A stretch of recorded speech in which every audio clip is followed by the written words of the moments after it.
Hello everyone, I am Amit Bhuktani, Assistant Professor in Mechanical Engineering Department at Dr. Subhash Technical Campus, Junagadh. I welcome you all on today's presentation related with the subject Industrial Engineering. In today's presentation, we will study about the topic sales forecasting. So before we start our presentation on today's topic, let us have an overview of today's presentation.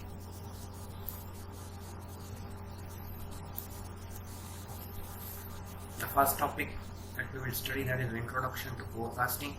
The second topic, need of sales forecasting. Third topic, sales forecasting techniques. What are the benefits of sales forecasting and limitations of sales forecasting. So let us begin our presentation with our first topic, introduction to forecasting, sales forecasting.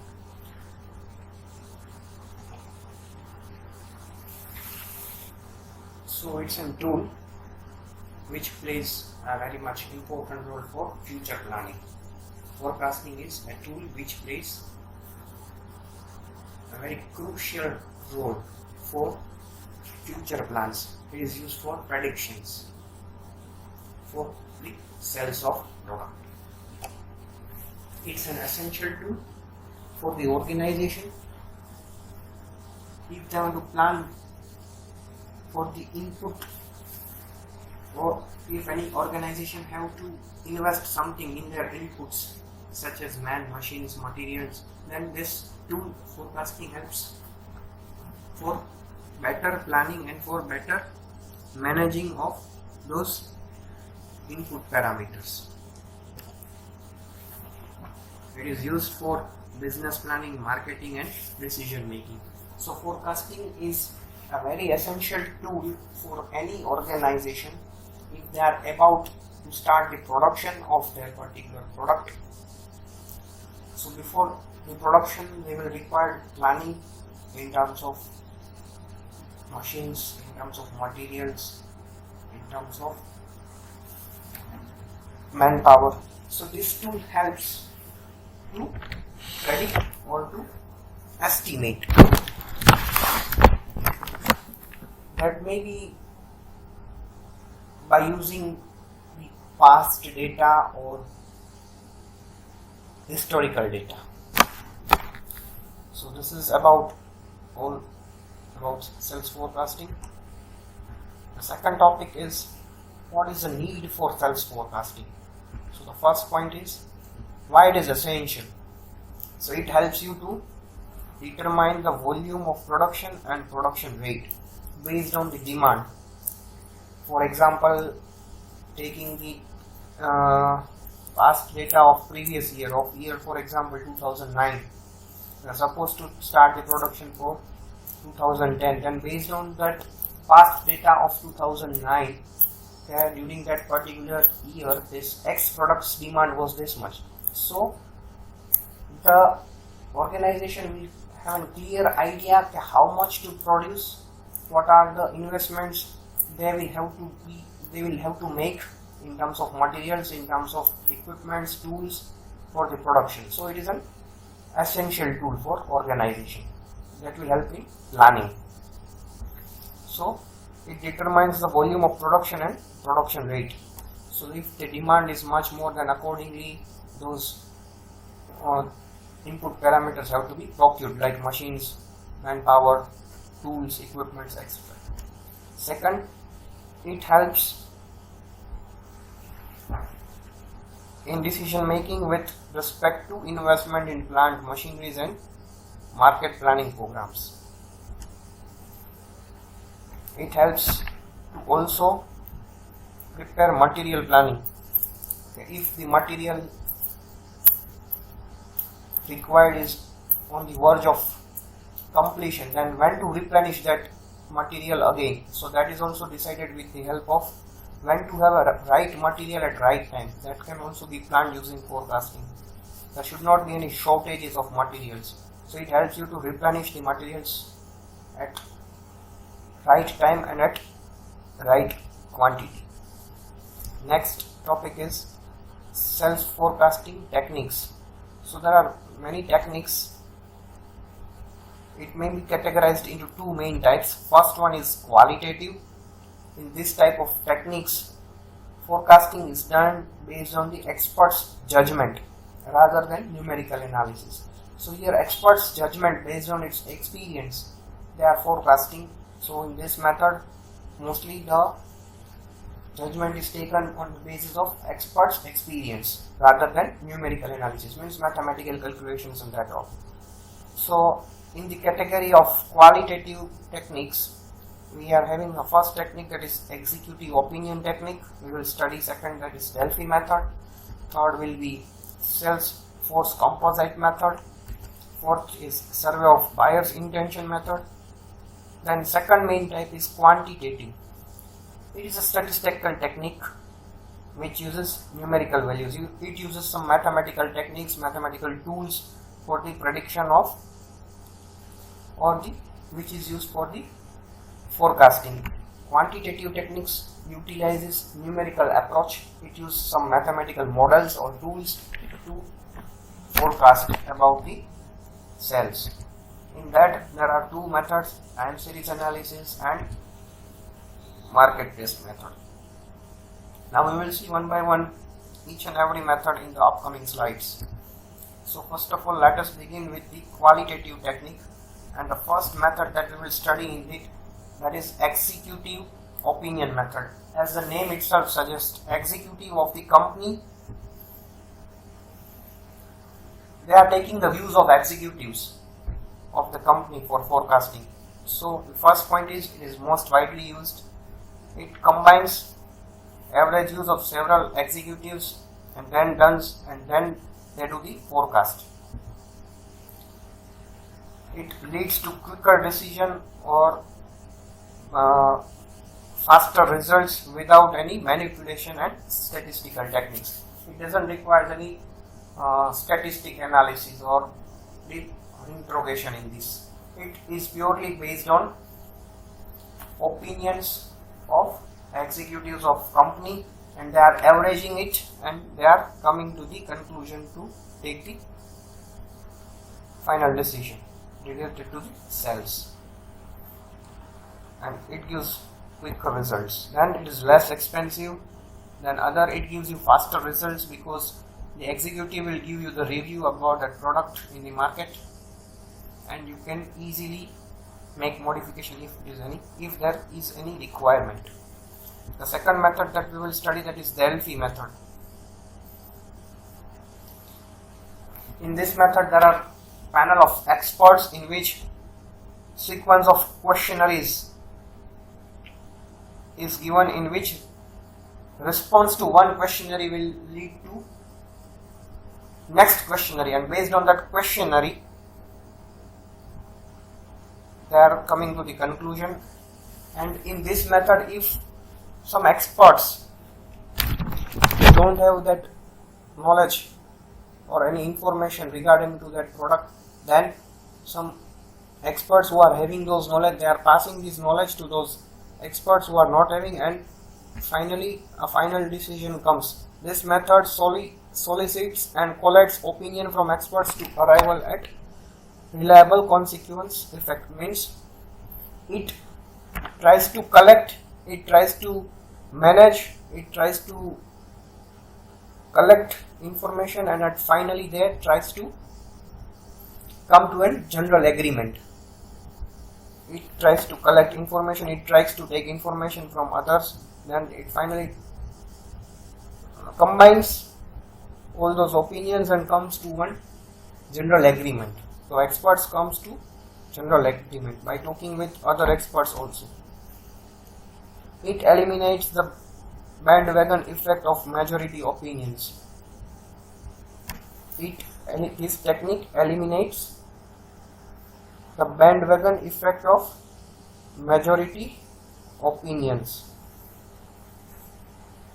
Means bandwagon effect means that this person is doing this, so all are bluntly doing on behalf of him. It is like that. So that possibility is eliminated in this method, because here experts are there, they will take the decision and they will come to some general agreements.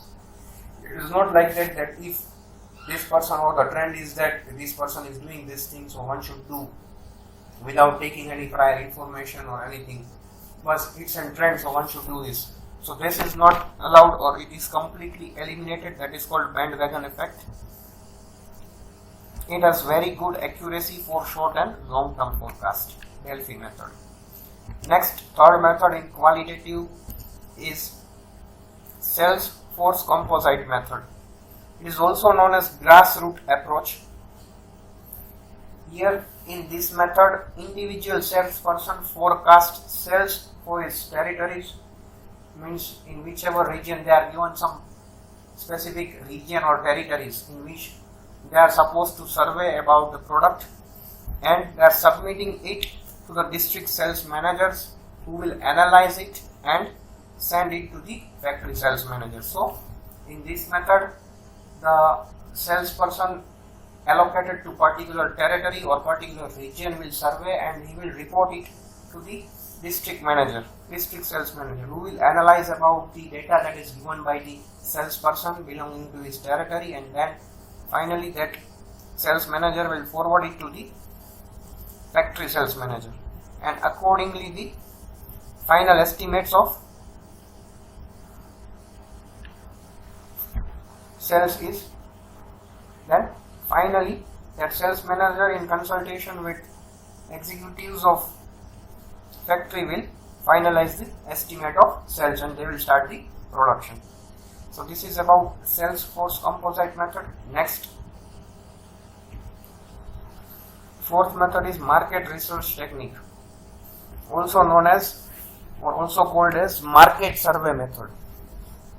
Whenever any factory or any industry wants to introduce new product in the market and they are interested in estimation of its sales forecast, at that time this method is adopted.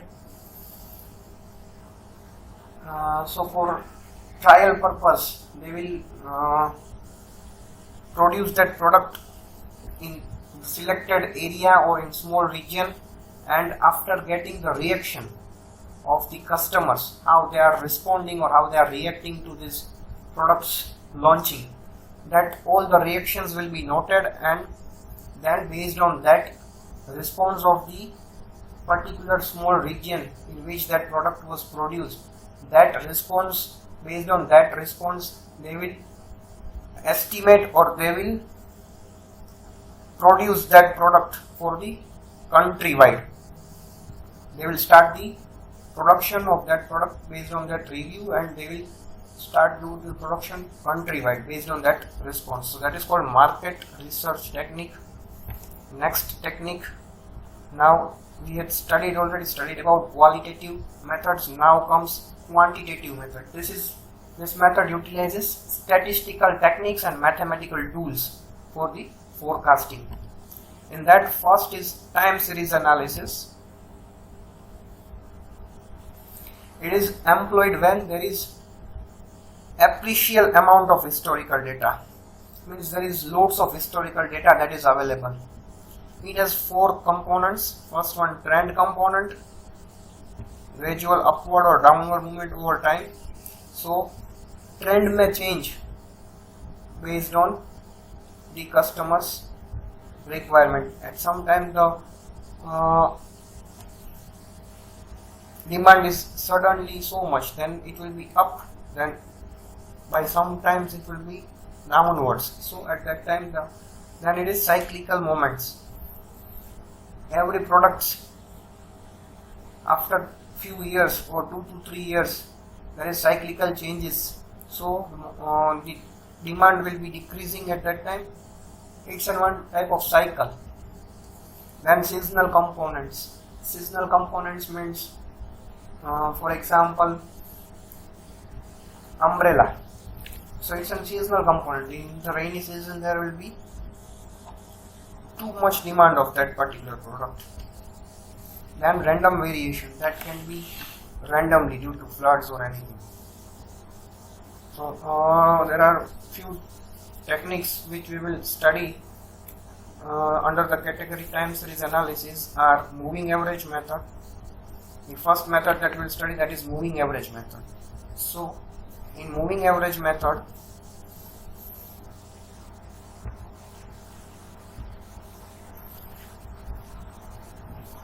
we will understand from the table as shown over here.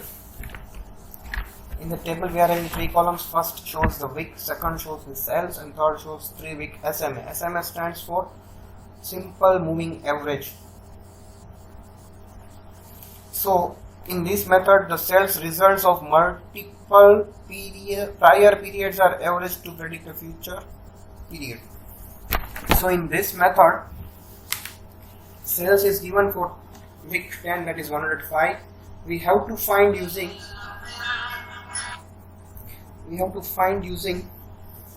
3 wicks simple moving average. So in order to forecast for the 13th wick, what should be the forecast for wick 13th? We will have to do the, as per the name of the method, we will have to take the average of the cells of 10th wick, 11th and 12th wick. So by doing the average of these 3 wicks, 10th, 11th and 12th, we will get the simple moving average of 3 wicks of 13th wick, that is 107.13. In order to find now for the 14th wick, we will have to drop the initial value of 10th wick and we will have to descend 1 point downwards. So now to get the simple moving average of 14th wick, we will have to take the average of wick 11, 12 and 13, and that will give you the forecast for the 14th wick, that is 111.67. Similarly, for rest of the wicks can be found out using this method. But one disadvantage of this method is it cannot predict long-term forecast. It requires loads of historical data. Next method is market test method. It is used for developing one-time forecast, particularly related to the new products. It is used only for the one time when you are launching new products. It provides data about consumers' actual purchase and responsiveness to various elements of marketing mix.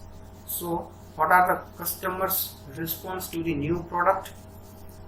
What are the things that they are considering, whether the price, whether the place, whether the promotion, price, place, promotion and product. So how they are responding to those new products that is required when the new product is launched, and based on this response to the sample market test, product sales forecast is prepared. Okay, that's all about today's presentation. Thank you.